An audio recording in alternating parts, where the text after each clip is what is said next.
If you recently purchased the half square triangle ruler or the nested square ruler, here's a quick video showing you how to use them. The half square triangle rulers are going to come with 5 separate rulers that will all be nested into each other. Right now I'm showing you as an example how to remove the smallest one, which if you look at the right bottom hand corner, you'll see the number. This one is the 2. Start out by popping out the 2 desired triangles, and if you align them diagonally, you'll notice that there's a snapping mechanism that keeps them together. And now you have a 2-inch square as I'm showing right here.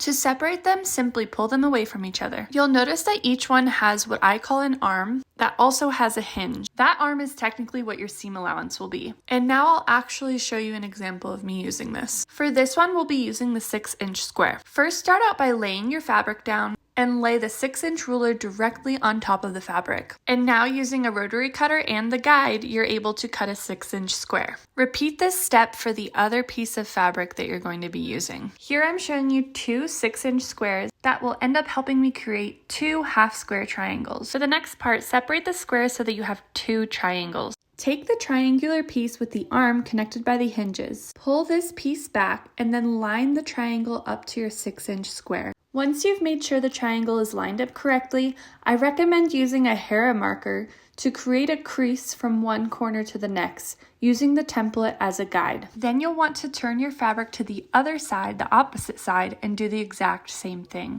The resulting 2 lines should be parallel to one another, not crossing over each other. In this video, I'm going to do this step on both the blue and the pink squares. However, that is not necessary. If you'd like, and as you get better, I recommend actually placing the 2 pieces of fabric right sides together, making sure that both pieces of fabric are directly on top of each other, and creating these creases just on one side of the fabric. If you did them separately, then now's a good time to put your fabrics together. Place one fabric directly on top of the other, making sure that the right sides are facing each other. And then you'll just begin sewing a line directly over that crease that you made with your Hera marker. Make sure you're sewing both of the creases that are parallel to each other.